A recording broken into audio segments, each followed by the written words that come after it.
out how we work.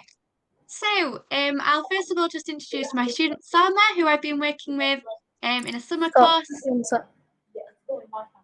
No, start now. From the beginning. Okay. Hello, everybody. So, my name is Rachel Brennan, and I'm here working with Heaven Learning Academy as an English teacher. And today's live session is all about how our school works. I'll be doing a little demonstration of what our sessions look like, and we'll just be discussing what we've been doing over these past few weeks in our summer courses. So, first of all, I'll introduce my student Sama, and Sama will tell us, share a little bit about what we've been doing. Good evening. My name is Sam Abdulaziz. I have recently started an English course with Heaven Learning Academy. I also live in a wondrous place where the Nile surrounds, Aswan, Egypt. My marvelous teacher, Miss Rachel, is magnificent and remarkable. She's also a superior teacher who truly inspires me. Thanks to her, confidence carries me while speaking and writing English. It's been an amazing experience, and I'm really grateful for all the support I've received with Heaven Learning Academy. Oh, wonderful. Thank you, Sama. So I'm just going to share my screen now. So, okay, hopefully everybody can see my screen where we've got soak up your writing. So this is just an example of some of the content that we do here at Heaven Learning Academy. So this is what we kind of cover. So soak up your writing. Here's an example of how I would teach learning 4 powerful literary devices. And this is just an exemplar lesson. But hopefully you can see how our lessons are structured. And if you've got any questions, please just run them through us. So this is something that me and Sama have been learning about in lessons. What is soap? So soap is a really good device to remember these figurative language tools. So, Soma, I'm going to test you. What can you remember about soap? Can you remember what S stands for? It stands for simile. Brilliant. And what is a simile? A simile is to compare two things using as, like, or than. Brilliant. And can you remember what O stands for? It's a little bit tricky to spell. It's onomatopoeia. Onomatopoeia, brilliant. Yeah. And what is an onomatopoeia? Can we remember? It's a sound. It's a sound or an expression used in writing. For example, bang, splash. Brilliant. And again, this is really fast, so it's really good to see this. I know we're on the live video and everything, but it is good to hear how confident you sound. And A, can you tell me what A stands for? Alliteration. Alliteration. And can you tell me what alliteration is or give me an example? It's to use the same sound or letter in a sentence. For example, extraordinary Emily. Extraordinary Emily. Emily.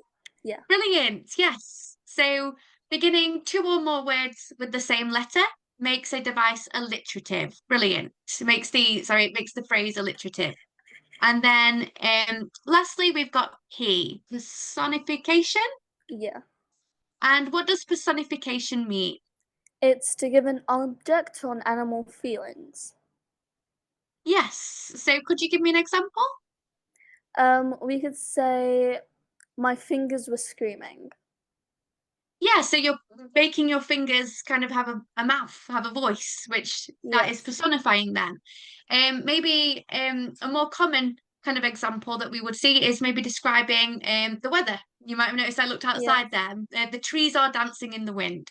So brilliant. And I do understand I've put you on the spot a little bit there. So I'm also really well done on answering those. So that is how our sentences are structured.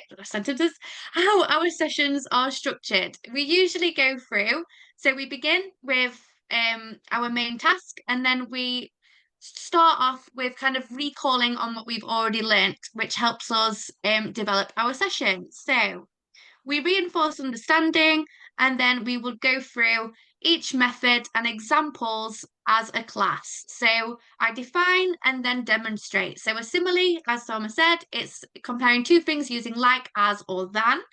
And examples include, she's as busy as a bee. The clouds looked like cotton candy. So as a class, we would go through these examples. I would ask students to create their own examples and just continue consolidating. O is for onomatopoeia. Again, something that I do love about Heaven Learning Academy is that we have small class sizes. Onomatopoeia, what a beastly word to spell. And we've had our youngest students in year one actually tackle the spelling of onomatopoeia, whereas English isn't even their first language. So that's something that's really wonderful about what we do at HLA. And again, we define and go through examples. So I would say onomatopoeia is a word that imitates a sound. And then we would go through examples and create our own examples as well. Again, the same for alliteration.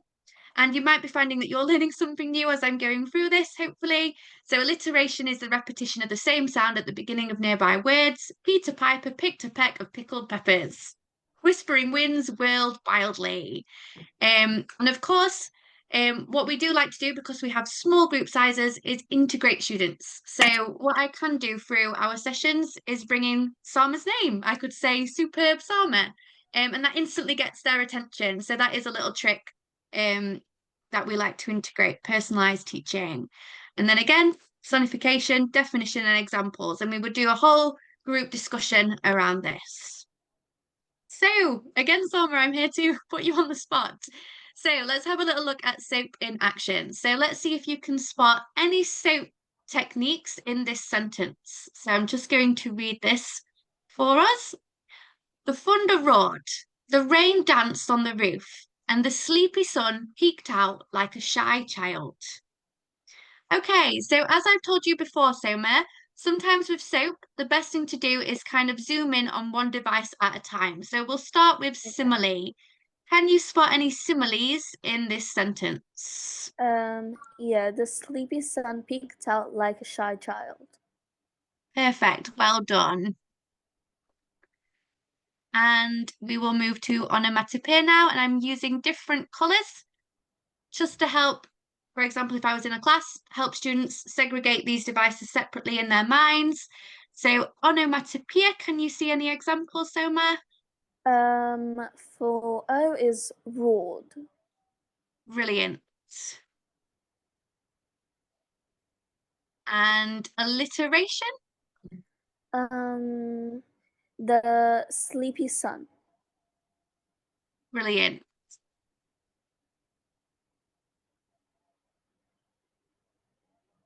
And lastly, personification. The rain danced on the roof. Brilliant, because rain can't dance. It's making Yeah. it like a person. And can you see any other examples of personification? Let me check.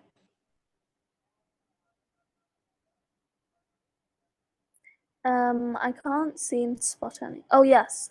Alliteration, the thunder. So the thunder roared, the rain danced on the roof, and the sleepy sun peeked out like a shy child. So personification is when we make something like a person. So when we've said the rain danced on the roof, we know that the rain cannot literally dance. Are there any other areas of this sentence where we can see something that a person would do or how a person would feel? Um, I'll give you a the clue. sleepy sun peeked out like a shy child. Brilliant. That And is a which part is, personification. sorry? Personification. Yes. And whereabouts is that exact personification? What's being personified there? The sleepy sun peeked out like a shy child.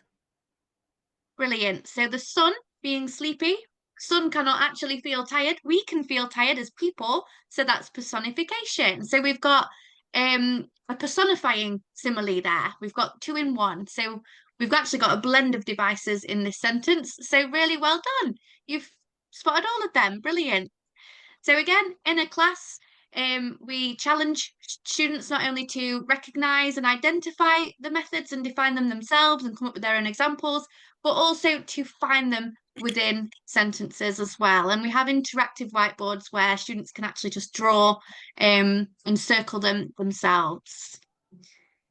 Okay, so there we go. We've got the SOAP breakdown. Onomatopoeia is roared, personification, danced and peeped, simile like a shy child. And of course, I am running through this a little bit quickly because, of course, Summer already knows these things. I'm just demonstrating what we do. So, another example, which I'm not going to prompt Soma to do because she's done it so many times, is to create your own SOAP sentences. So, of course, after we have already gone through SOAP, we will then challenge students to create their own. So write your own sentence or short paragraph that includes simile, an onomatopoeia, alliteration, or personification. And of course, we don't just have this on the screen without any prompting. We usually will give out a photograph like this, or we might use, we've got quite a lot of different photos, but we like to provide imagery to help students kind of come up with some different SOAP paragraphs. So I might say, oh, describe this mountain area. I think that's what we did last time, Sama, when we was doing this. Yeah. Describe a mountain area, and then they will have the photo on the screen to help them visualize the concept, and then we will go through SOAP. So we also do like nice little tips at the end there as well. So yeah, so we learn devices. For example, in English, if we're doing literary devices, we will learn the devices. I will demonstrate how to use them. I'll prompt personalized examples as well as just your ordinary examples. And then we'll create our own. And that allows students to demonstrate that they understand what we are learning, and any gaps will show up in the task. So Yeah. again, at the end of every session, just as how we do at the beginning, we do like a little quick recap. So I might ask Soma, what is a simile? What is an onomatopoeia? And again, I will quickly recap and define these things again, maybe with less words and less images, just to help students consolidate. So then I would ask, of course, if any students have any questions. Now you're ready to soap up your stories. Soma, do you have any questions before we move on? No, thank you. Okay, wonderful. So, that is a little glimpse of what a lesson might look like. I do also have some other different bits that I might show. So, for example, with Soma, this is something that we've done this week. We have similes and metaphors. So this is outside of SOAP now. But I would ask students to identify whether this is a simile or metaphor and put their answers in here. And this again consolidates what we're doing. And again, a little writing task at the end there, prompting students to use methods, etc. So we've got lots of resources that we use. We don't just use slides, we also use PDFs with little worksheets on where students can work together, go in breakout rooms, and really just consolidate their learning. Okay, so what I would like us to do is just reflect on what we've been studying these past few weeks, Soma. So this is entirely just natural.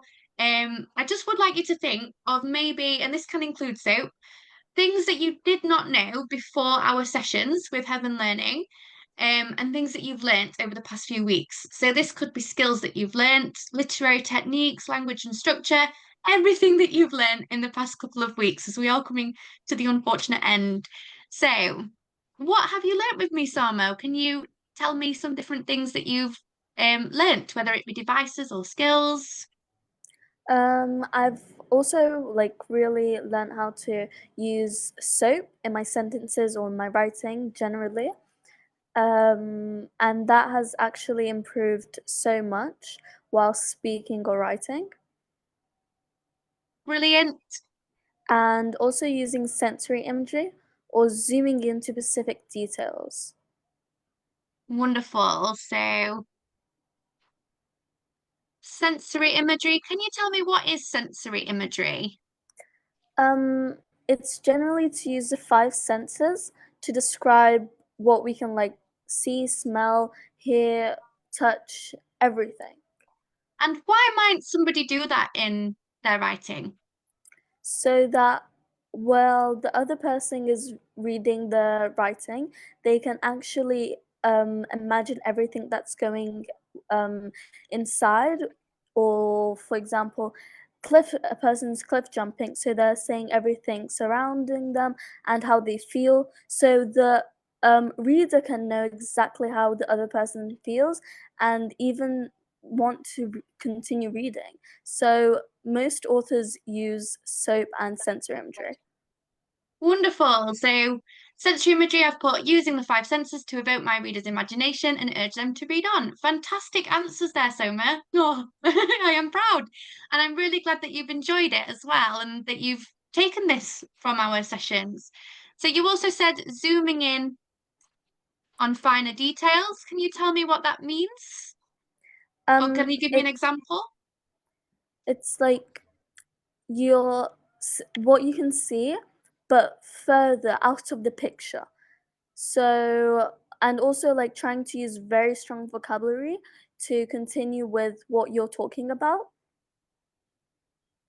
Good. So zooming in on finer details means selecting something. For example, if I'm asking you to write about this, selecting something that we don't instantly see. So explicitly and directly to us, we can see the moon, mountains, trees. Yes. What's maybe a finer detail that we can't see straight away that you might want to Um, talk about? we can't see the house straight away, and we can't see the railway or even the Wonderful. lake. Yeah, and as well, we might not be able to see maybe the cluster of stars above us or hear Yeah. the howls of the wind. So really kind of imagining that we're pressing play on our photos and bringing it to life, making it a film, making it a movie. Yeah. So describing the finer details um can really kind of bring our writing to life. So zooming in on finer details, ambitious vocabulary. Can you maybe share some vocab that you've learnt with me over the past few weeks? Okay, so we could say, for example, the simple word good. Yeah, To change good, we could use appealing, wonderful. remarkable, um, superb, Yeah, sp- splendid,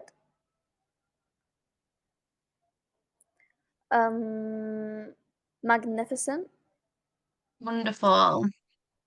I've said wonderful a few times now. I'm going to just write it down. wondrous, Wondrous, beautiful. marvelous. And excellent. So I wanted to Yeah. say excellent. So yes, we've been looking at strengthening your vocabulary. And do you feel, Sama, that your vocabulary has improved? Yes, very much. Brilliant. So we've looked at vocab, zooming in on finer details, sensory imagery. So any other literary techniques that you've learned? Maybe thinking back Um, to the cliff diving that we looked at.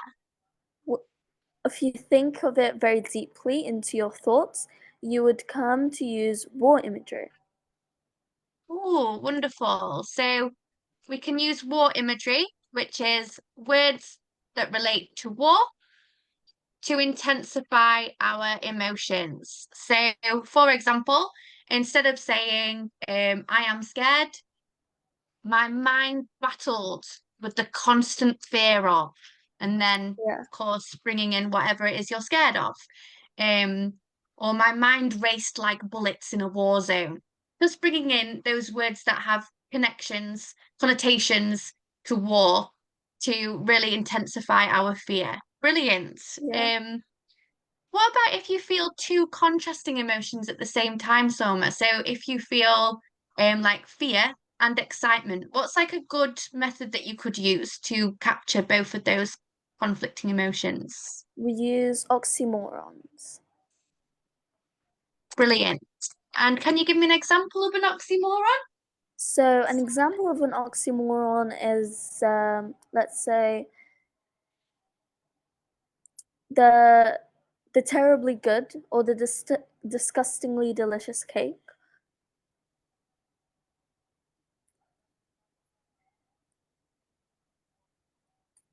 Brilliant.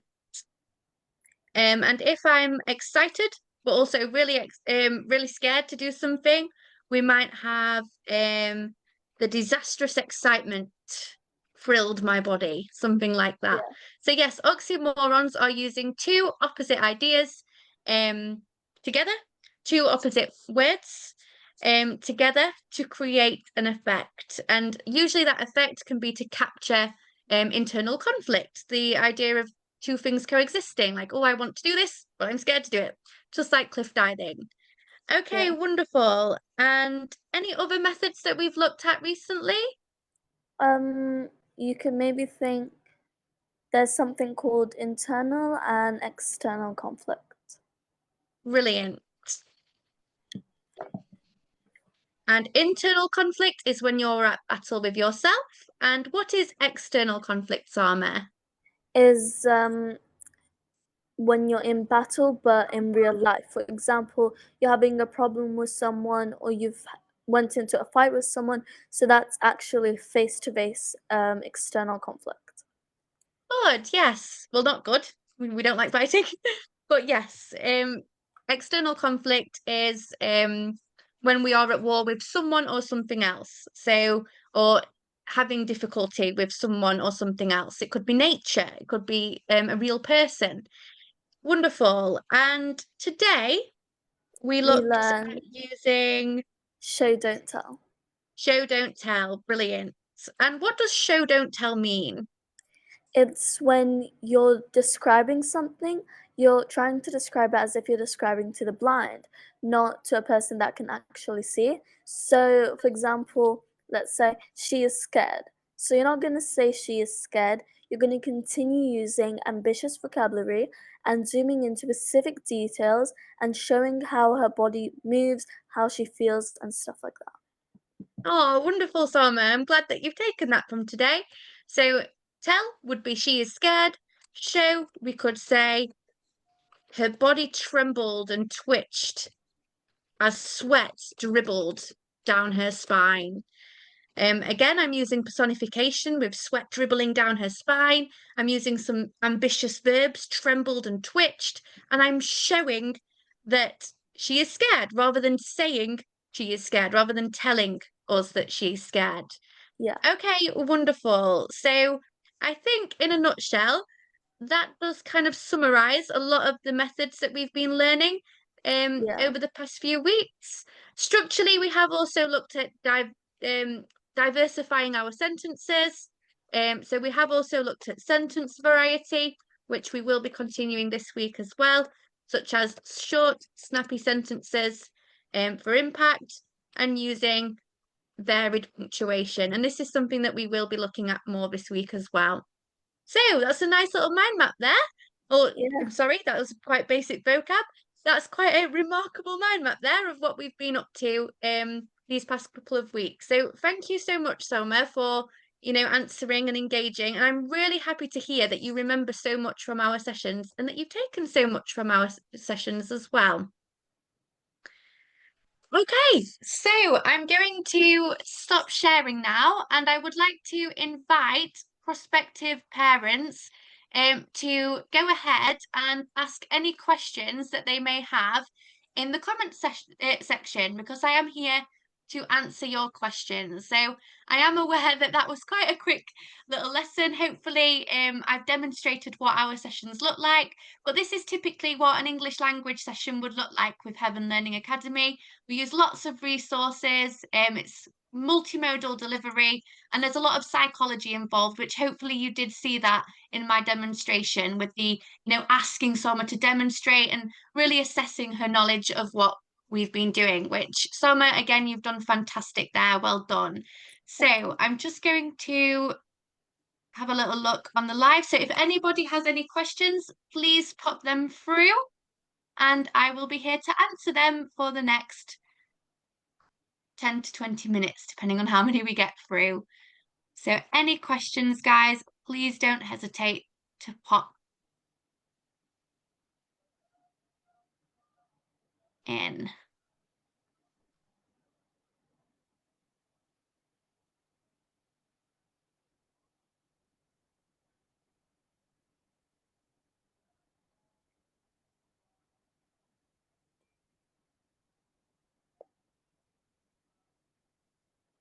Okay, so I can see some questions. So, do you provide extra support for students who struggle with English or maths? So, yes, at Heaven Learning Academy, we definitely do provide extra support for students who are struggling. We sometimes do summer holiday courses, as I've just demonstrated with Sama, or we also do throughout the actual year.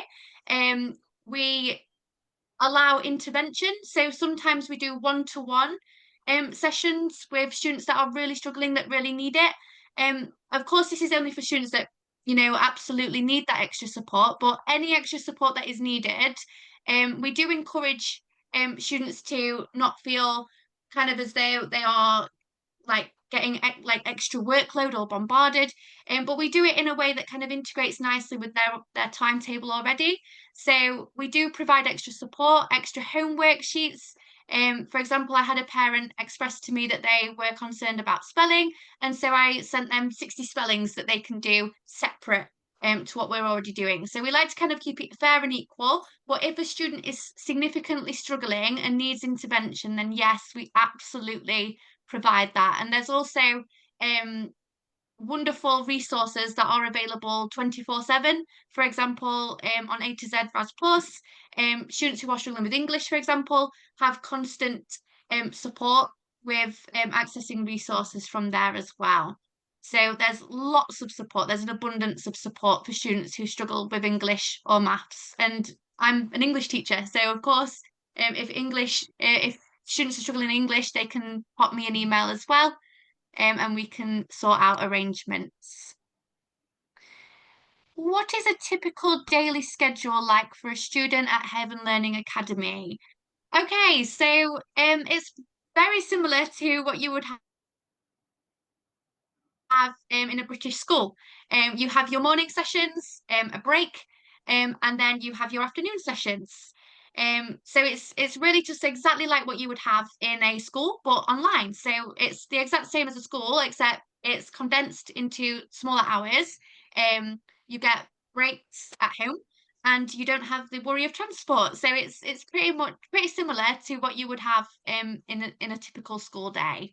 Hopefully that answers your question. We do also have timetables that you can have a look at online as well. Um,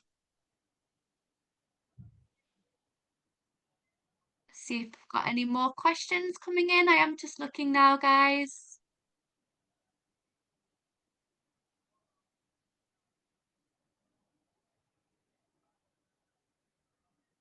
Um, is the online school certificate approved internationally? So I think this is questioning about the qualifications that we deliver. So the qualifications that students obtain through our examinations are approved internationally. They're real recognized IGCSEs. Cambridge IGCSEs are favoured internationally, and they're a wonderful exam board. And yes, they are internationally approved qualifications. Again, you can have a little look on our website and see about that as well. Can we choose the topic to discuss? I'm a little bit unsure what you mean by that. If you want to expand on that in the comments. What kind of support is available for students who might be struggling academically or emotionally? So, for students who are struggling academically, again, interventions will be put in place. There's resources which are consistently available online. We've got Raz-Plus, we've got IXL, we've got other websites alongside Merit Hub where you've got a pool of resources alongside the lessons to look at. You've also got lesson recordings. So let's say if a student struggles with global delay, where attention and retention can be affected, students can revisit their education through looking at the videos.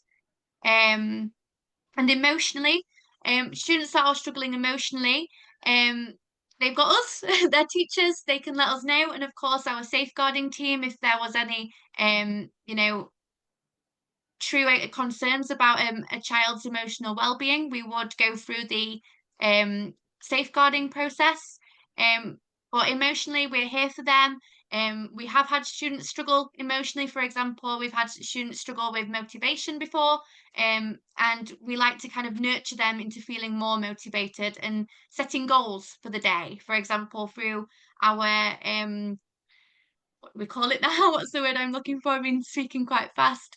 Through our meetings at the beginning of the day in our form time, let's say the virtual form time, kind of setting goals and encouraging students to feel motivated, and to speak up about their emotions.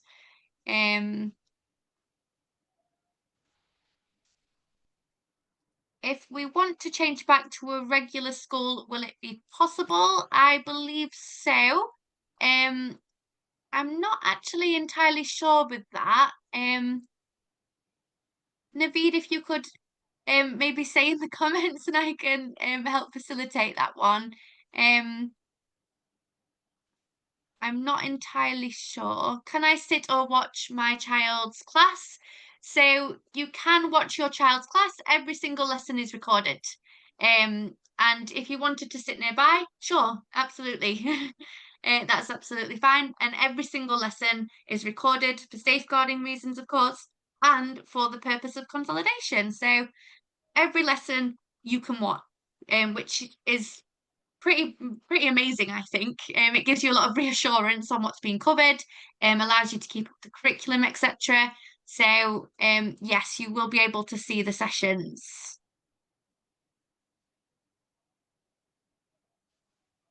Oh, what a breeze I got from the last term. I'm really glad you feel that way. We've got some happy parents on here.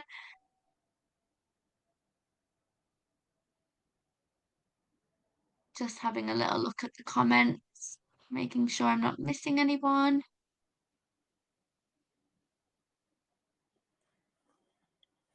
Yes, you can join back to mainstream school. That's been confirmed there.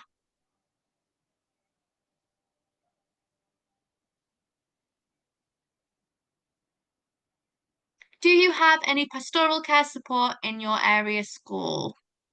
So we do have pastoral care in the school, and we have pastoral meetings in the morning where we, ensure that children are feeling, um, ready for the day. And, this is where I often remind students about screen breaks because, of course, it's really important to manage our screen time as well. And you know, students have our emails, students have constant access. If they need us, they absolutely know that we're here for them. We're not just teachers, we are pastoral carers. We care about our students.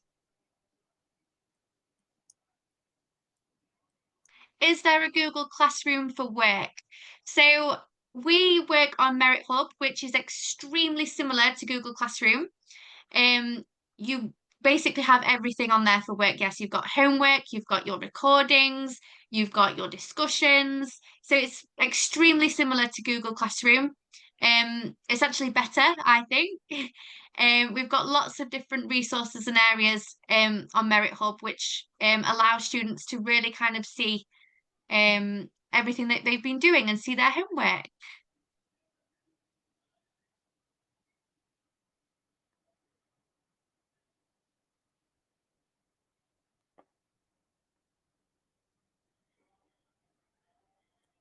How do students take their final exams online or in a test centre? So all the exams are taken online. So you can do these from the comfort of your own home.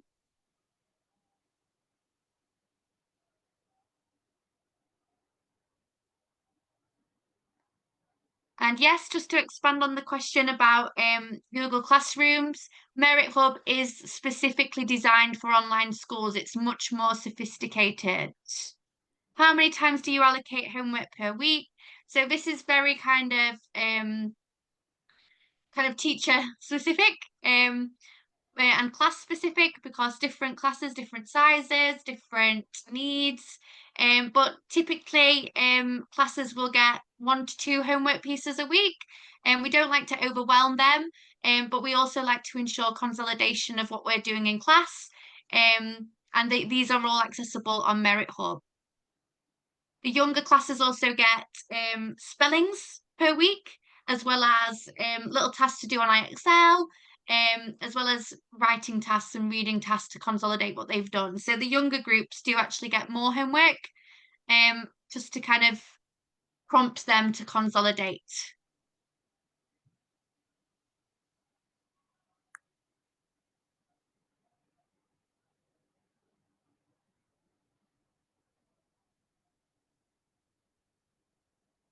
I'm just seeing if we have any more questions.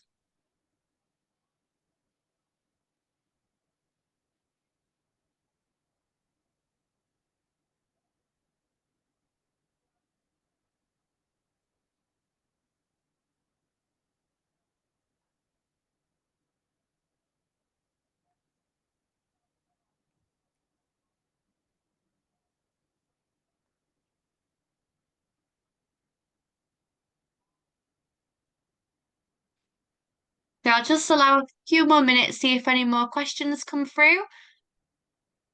Please don't hesitate to ask. No question is a silly question.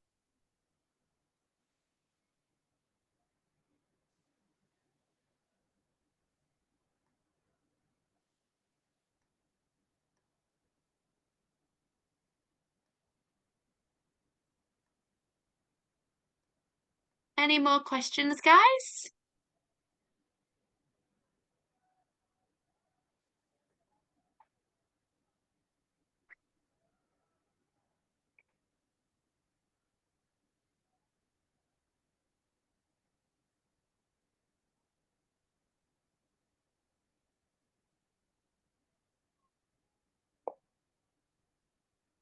Any questions about what a typical day looks like?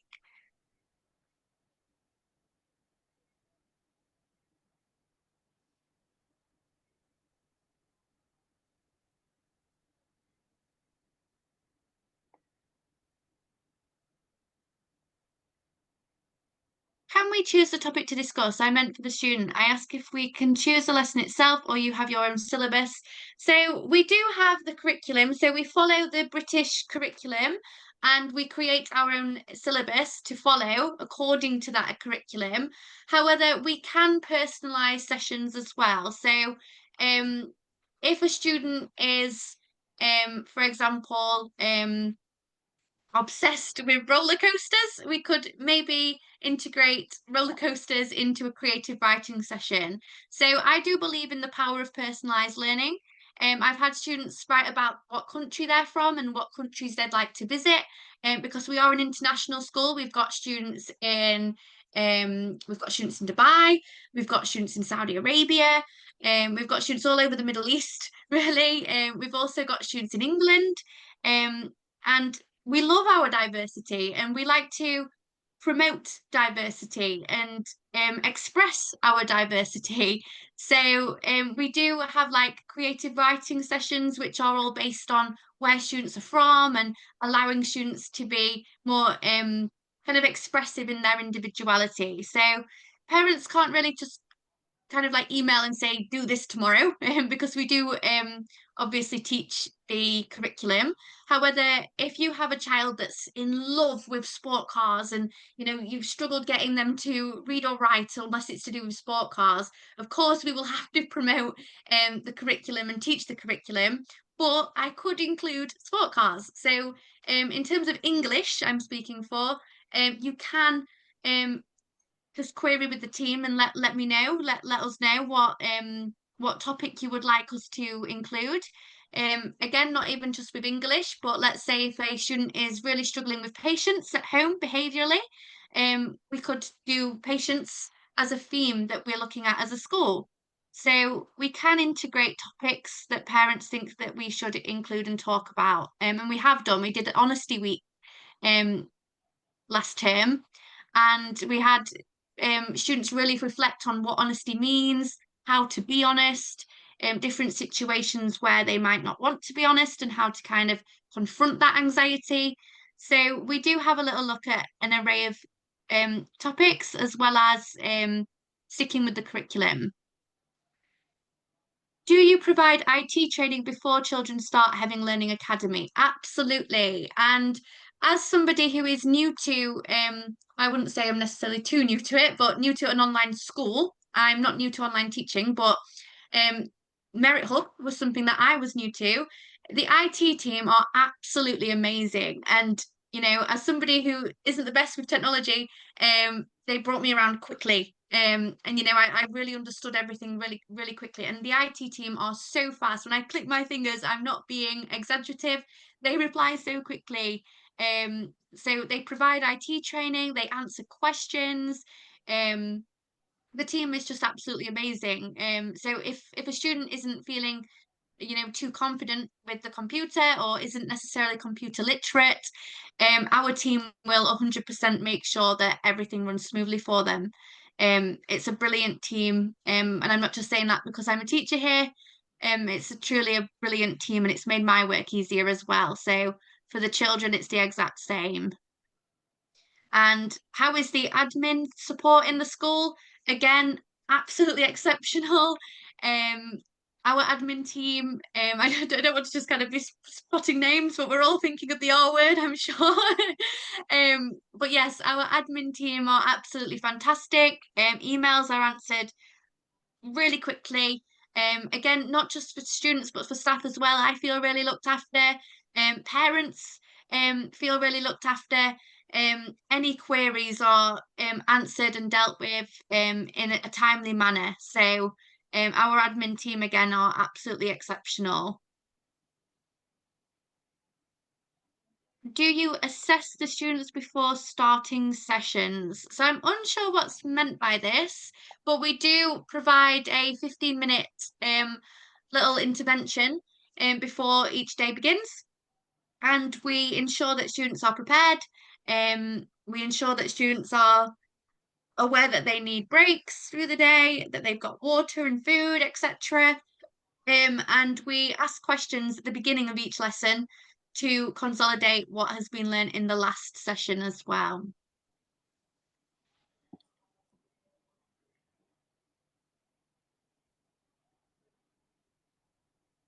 How do you deal with age groups 6 to 8 years old when sometimes they don't feel like learning? Okay, so this is definitely um, something that I have dealt with, and quite similar to the questions about topics by bringing in personalized learning. I had some students that were really struggling to concentrate. However, they love dinosaurs, and so I created a session all about dinosaurs using adjectives, similes, etc. Um, about dinosaurs. So sometimes we can just personalize it and prompt them that way. We use the big well dones.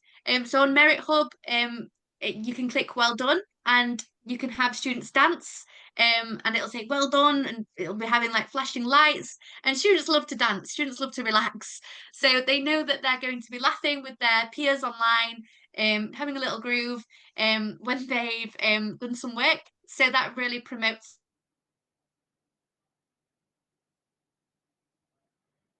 So we've got the big well done, it's recognizing their achievements, so positive reinforcement.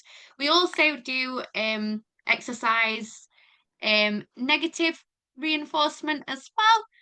If students are misbehaving and we do need to talk to parents, negative reinforcement will also be put in place as well. So we're very positive, but we do use negative reinforcement as well if behavior was awful. But to conquer demotivation, we use a lot of positive reinforcement. How often can we see a teacher discuss about a child or only parents' evening? Nope, it's not only on parents' evenings.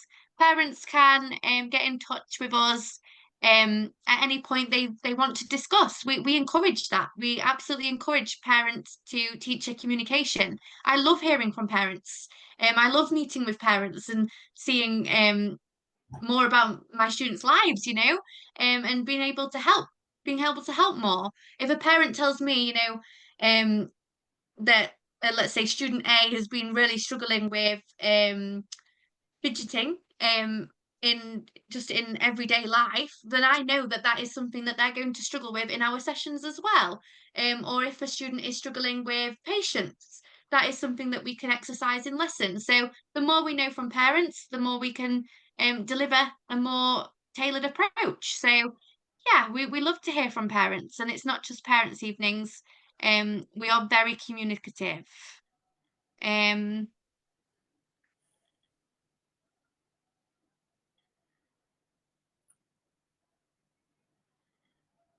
so yeah, just expanding on that question about the curriculum, we do follow the structured British curriculum, which is tailored to each year group to ensure students build a comprehensive knowledge base. And while the core syllabus is set, we do absolutely encourage students to explore their own interests too.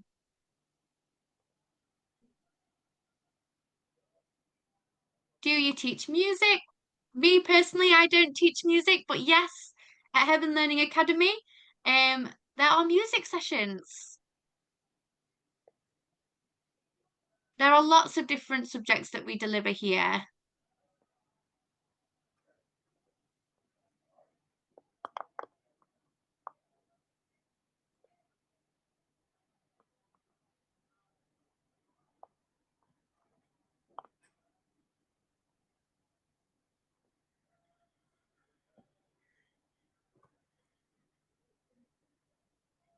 Okay, let's see if any more have come through. If a student has a question, can they ask in Merit Hub? Yes, they can post it in Merit Hub, or they can email on Roundcube, their email.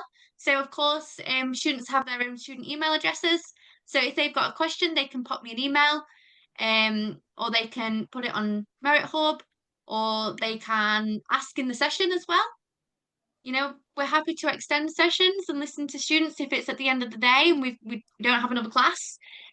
Students can always ask, but yes, there's lots of ways students can submit or ask questions.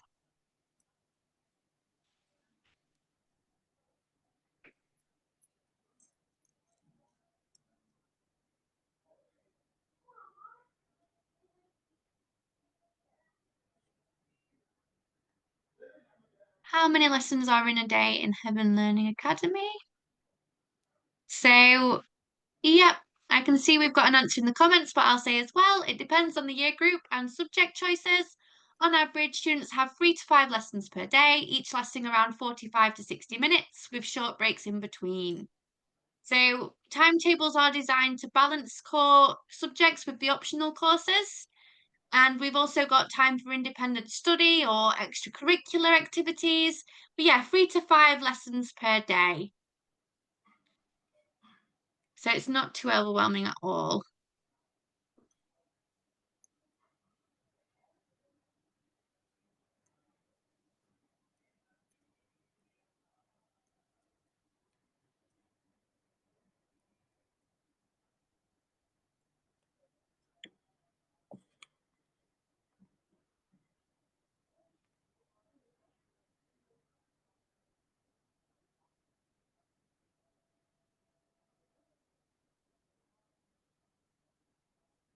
Sorry, do we have a question for grade 7?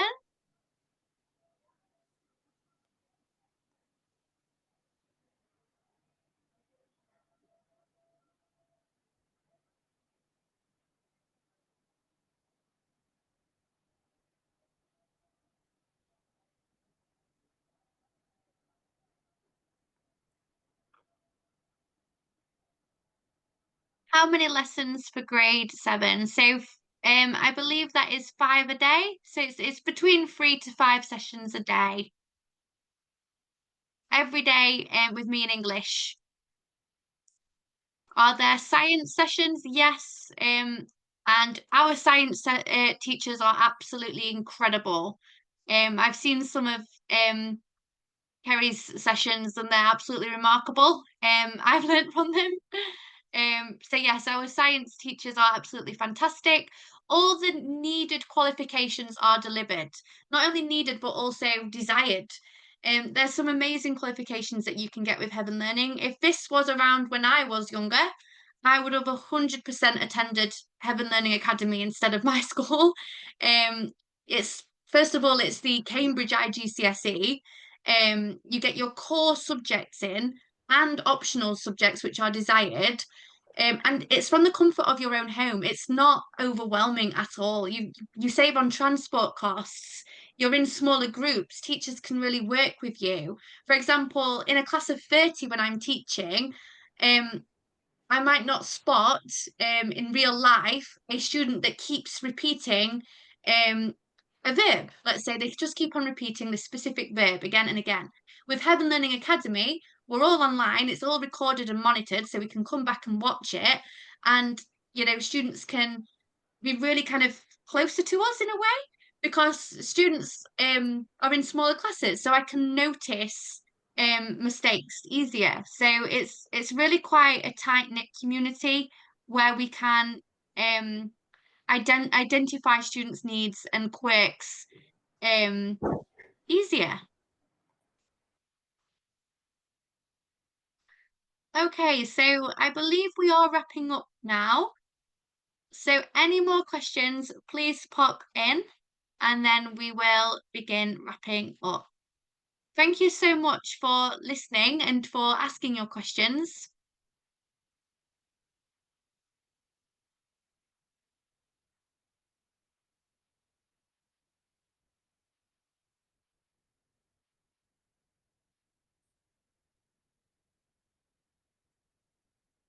And this is the just a little example of how good our admin team are. So while I'm saying the answers, our admin team are actually writing down the answers as well. And that's to ensure that you feel heard. And that is the kind of ethos we carry in Heaven Learning Academy. We like people to feel heard. We want parents to feel heard. We want students to feel heard. We want staff to feel heard. I feel heard. Um, so hopefully that really does um, answer a lot of questions. And again, if you have any more questions, don't hesitate to get in touch. Thank you so much for watching our demonstration today. And thank you so much for spending time listening and asking. So we will be concluding now. Hopefully that does give you an image of what our wonderful academy is all about. Okay, thank you very much.